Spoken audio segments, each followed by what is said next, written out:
excited about that. A couple things up front. Michelle, obviously, we had a very sad day yesterday with the announcement that we found out about Erica Blasberg, and just wanted to get your reaction and your thoughts on Erica. Obviously it's a very tragic thing that happened. I'm just really glad that I got to know her, got to play on the British Cup with her, and she was more than a golfer. She was a really great person. She was always really sweet, and obviously really sad about it. We have a news announcement coming up in the next hour. I'm not sure you've been told yet, so I'm going to tell you if you haven't. But Rosie Jones, the captain of the Solheim Cup, is going to announce that her two assistant captains will be Sherry Steinhauer and Julie Inkster. So wondering what your thoughts are on those two choices. I think it's awesome. I think Julie and Sherry will be really great assistant captains along with Rosie. I would be absolutely honored to play on that team. I think it'd be pretty fabulous. I drove in yesterday, Michelle, and I came up across a billboard that said "Wowee." Did you see that? Yes, I did. So clearly everybody here is excited to see you, but I won't say "Wowee" when I see you. But your reaction of coming here and what you've seen so far, and you're obviously excited about playing. I am. It's a great golf course. When I came here, played it yesterday and today, and the golf course was fabulous. It's in perfect shape. The greens are very new, and I heard they did a lot of change to the golf course. I haven't seen the changes, but it's a really great golf course, and that's going to be a lot of fun. The whole Wowee billboard took me back to elementary school.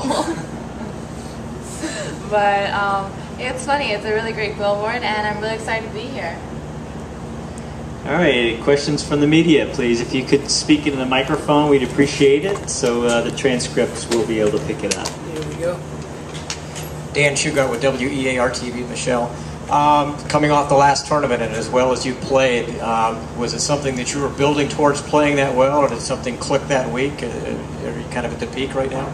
I just been working on my game, working really hard. It was great that last week, a couple weeks ago, it paid off, and I've been keep on working at it. There's a lot of things that I want to improve on, so hopefully I'm on the steady incline. Well, I've got another one too before we hand this over. With Lorena retiring, Annika a year ago, do you feel any sort of added pressure as one of the really most visible players on this tour to kind of help carry the image of the tour and promote the tour? Yeah, I think we all have a responsibility for that. I think all of us, including me, I'm just trying to play as well as I can. Trying to provide the best golf out there, and trying to play the best I can, and hopefully that provides a lot of entertainment and brings the tour to a whole new level. I think all the players are really striving towards that, and we're just all trying to work together to make a better product. Since the mic's over here, we'll hog it and then we'll pass it over there. Michelle, Randy Patrick, Channel 5 here.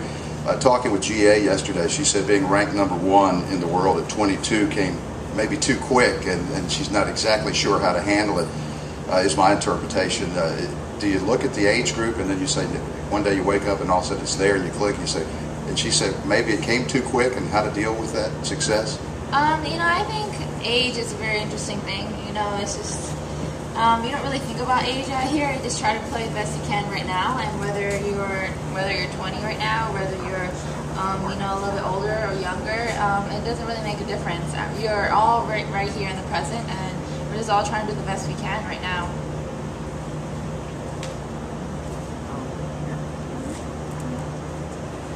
Michelle, when that Curtis Cup you played in with Erica, all of you guys were so young. It was like the Team Bopper group. When something like that happens to someone in that age group, do you find yourself sort of doing a little bit of soul searching, or what is there a more personal impact when it happens to someone so young?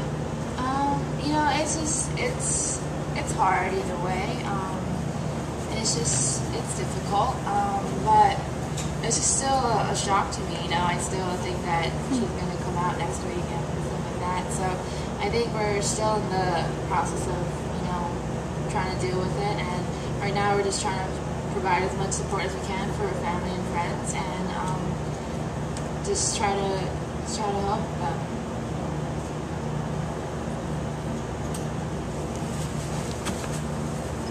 Obviously, there's a distraction in this region with the oil spill, and you coming from a place that has beautiful water. Have you taken note of anything that's going on with the oil leak in the Gulf of Mexico? Yeah, there's a lot of people staying in our hotel that have been helping with the oil leak, and you turn the TV on and it's everywhere, and it's a big problem. And I'm just glad that we're trying to do as much as we can to help. I wish I had more time and that I could go down there and help. But I mean, hopefully it'll all work out, but it is a pretty big deal, and I'm glad that we're taking it seriously. You talked about the course and how much you like the course. How does it fit your game, and is it and what are you doing particularly well at this point, and how it relates to this course and this tournament? It's pretty. It's a really interesting golf course. Do you feel pressure from that? Do you feel a goal that you want to reach sometime, that you want to be a dominant player representing America because it's such a worldwide game, especially on the LPGA Tour? Yeah, I mean, obviously being a dominant player is one of my biggest goals. I think that I've always strived towards that. I love representing my country, and to see that American flag up there, it feels pretty good. And $195,000 goes to the winner on Sunday in this tournament. The financial burden, a lot of players come in this tour broke, and that's what it inspires them to play better, to make more money. You had that kind of taken away, that edge. You don't have to worry about it because of the endorsements. Does that help or sometimes hurt in the drive factor, or is it never about the money? I've always, I've been pretty lucky with the endorsements and everything, but definitely I think, the prize money is definitely a big thing. I think more of it is just me wanting to get that trophy and me wanting to do it, and money really isn't a big deal for me. Whether I'm rich, whether I'm not, it really doesn't make a difference for me.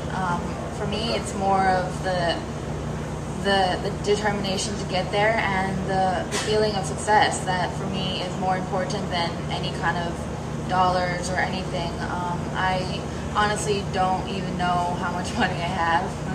I just live the same way that I did before I turned pro. Nothing's really ever changed that much.